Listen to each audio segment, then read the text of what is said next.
आपने जो बाकी दुनिया के और देश हैं वहां पर एयरलाइन के क्षेत्र को संभालने वाली कैसी व्यवस्थाएं होती हैं और हमारे यहाँ उससे कितनी अलग हैं? आप किसी देश का उदाहरण दे सकें कि वहां पर बहुत बेहतर तरीके से वो लोग संचालित कर पाते हैं जैसा कि हम लोग नहीं कर पा रहे।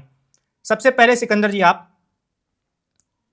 देखिए, ऐसा नहीं है कि हम संचालित नहीं कर पा रहे हैं। अगर आप कंपैरिजन करेंगे, बहुत सारी कंट्री है, 105 107 जितनी भी कंट्री उसके अंदर आप देखेंगे तो हम लोग ऐसे बुरा हाल हमारा नहीं है।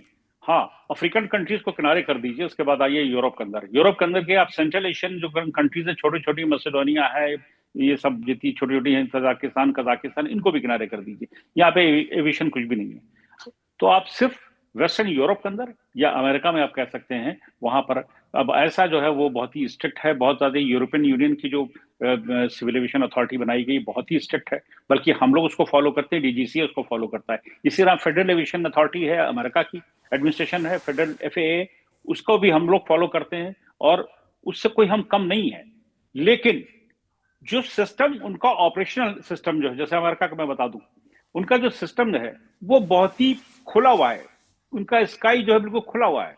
मतलब आप सोचिए कि बड़े उनके तो एयरक्राफ्ट फ्लाई कर रहे हैं, एयरलाइंस कितनी फ्लाई कर रही हैं, वहां से छोटे छोटे वहां से रनवे बने हैं, ग्रास फील्ड, उस पर से टेक ऑफ हो जाते, कभी सुना नहीं हुआ, बहुत रेयरली होगा कोई लड़ जाए जहाज। एयर ट्रैफिक कंट्रोल सिस्टम उनका देखिए बहुत ही ऑर्गेनाइज्ड है। लेकिन एक बात बड़ी है, वहां कोई भी इंसिडेंस होता है, कोई भी कंपनी का जहाज गिरता है, इस तरह पैसेंजर एयरक्राफ्ट, वो तो उसका सीईओ हो, उसका चेयरमैन हो, वो सबसे पहले रिजर्वेशन देता है, वो मॉरल रिस्पॉन्सिबिलिटी लेता है। इसी तरह एफए का जो डायरेक्टर एयरवर्दनेस है, जो आपका उसके अंदर आता है, आपके लाइसेंसिंग का आता है, वो सबसे पहले टीवी पे वो आता है, वही खोल के दिखाता है कि इस एयरक्राफ्ट की बैकग्राउंड ये है, इतने घंटे इसकी फ्लाइंग हुई थी, इसके स्ट्रक्चर प्रॉब्लम थी, लास्ट इसकी मेंटेनेंस कब हुई थी। या तो वो रिजाइन करता है या तो निकाल दिया जाता है। इस मामले में स्ट्रिक्ट हैं।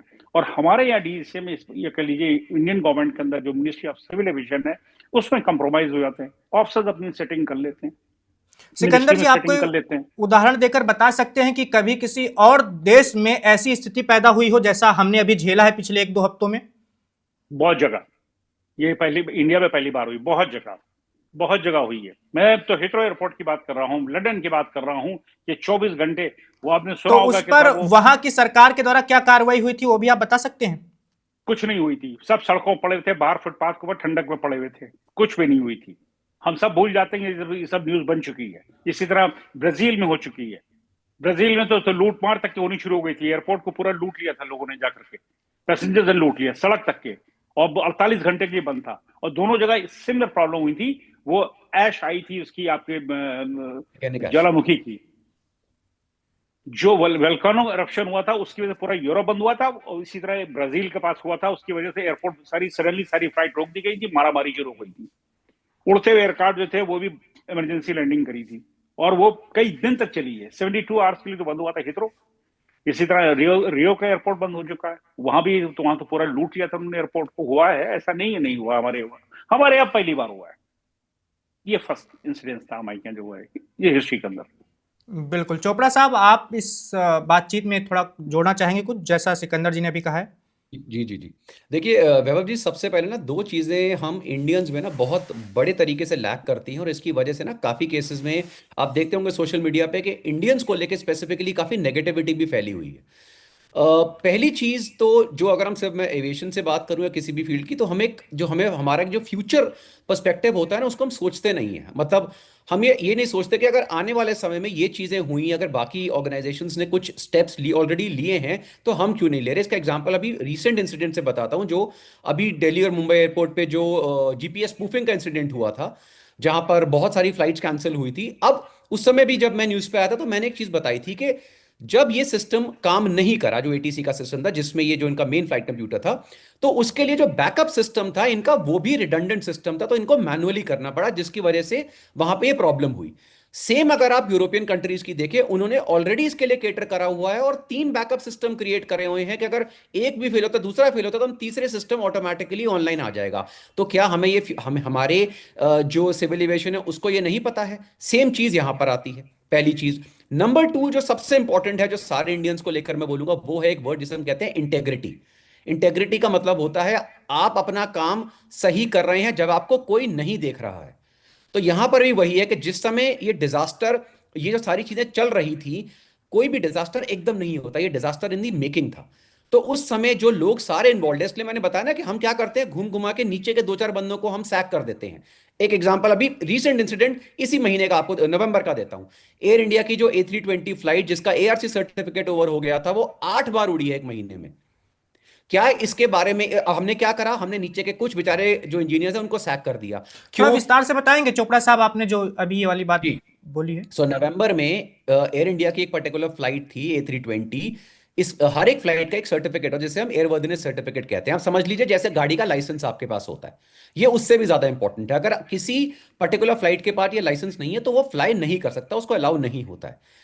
और ये जो फ्लाइट थी, इसका ये जो एयरवर्दिनेस सर्टिफिकेट था, ये एक्सपायर हो चुका था और बहुत समय पहले। और अगर ये ऐसा होता है और कोई भी एयरलाइन इसको फ्लाउट करती है इस पर्टिकुलर रूल को, तो ये DGCA के सबसे सीरियस ऑफेंसेस में आता है, जिसकी punishment up to 1 crore penalty and 2 year imprisonment है। उसके बावजूद इस ARC सर्टिफिकेट के एक्सपायर होने के बावजूद जो एयर इंडिया की फ्लाइट थी वो एक महीने में 8 बार उड़ी है। और वो भी किसी इंजीनियर ने नीचे जब पता लगाया कि ओहो ये तो एक्सपायर हो चुका है, 8 बार उड़ चुकी है, तब जाके उसको रोका गया है। और ये पहला इंसिडेंट नहीं है, इसी साल सिमिलर ARC का इंसिडेंट एक और हो चुका है इंडिया के साथ। अब हमने क्या और करा, एयर इंडिया का ही विमान अहमदाबाद में क्रैश भी हुआ था, इसके बावजूद ये सब चीजें नहीं, उसको मैं इस वाले इंसिडेंट में नहीं लाऊंगा, क्योंकि वो एक समझ लीजिए एक बहुत दुखद घटना थी जिसका आंकलन करना भी मुश्किल है जब तक उसकी रिपोर्ट्स नहीं आती हैं। लेकिन यहां हम बात कर रहे हैं जो इंस्पेक्शन लापरवाही की बात हो रही है यहाँ पर। हाँ, यहां लापरवाही की बात हो रही है। तो अब क्या हमने क्या करा, फिर वही घूम घुमा के नीचे के बेचारे 3-4 लोगों को हमने सैक कर दिया। क्यों? ऊपर जो जो मैनेजमेंट बैठी है वो पब्लिक में नहीं आई, उनमें से किसी के ऊपर एक्शन नहीं लिया गया। तो जो एयर इंडिया के CEO हैं उन वो अकाउंटेबल नहीं है। तो क्या होता है कि कहीं ना हम ये चाहते हैं कि जब ऐसा कोई इंसिडेंट होता है जो टॉप लेवल है ना, उसके ऊपर एक्शन होना बहुत जरूरी है। नीचे बली के बकरे तो बहुत है जिनको हर बार हम देखते हैं कुछ ना कुछ किसी को सैक कर देंगे, लेकिन क्या सिर्फ वो रिस्पॉन्सिबल हैं? जो ऊपर CEO बैठे हैं, टॉप मैनेजमेंट बैठी है, DGCA बैठी है, क्या DGCA का कोई इंडिविजुअल इसमें रिस्पॉन्सिबल नहीं होगा? वो 4 इंस्पेक्टर रिस्पॉन्सिबल थे खाली। तो देखिए बहुत सारे लोग होते हैं, इसलिए कहीं ना कहीं हमें डाउट हमेशा होता है कि यार एक्शन हो तो कोई ऐसा हो कि जिससे एक सीख मिले।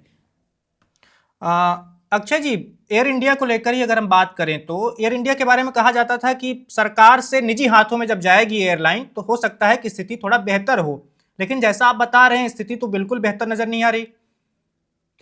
देखिए इसके पीछे बहुत सारी चीजें होती हैं, क्योंकि क्या होता है जब आप एक एयरलाइंस को कहीं ट्रांसफर करते हैं तो खाली प्लेन्स ट्रांसफर नहीं होते हैं, उसका पूरा स्टाफ, वही जो उसकी वर्किंग स्किल्स हैं, वो सारी चीजें वैसी की वैसी ट्रांसफर होती हैं और उनको बदलने में समय लगता है।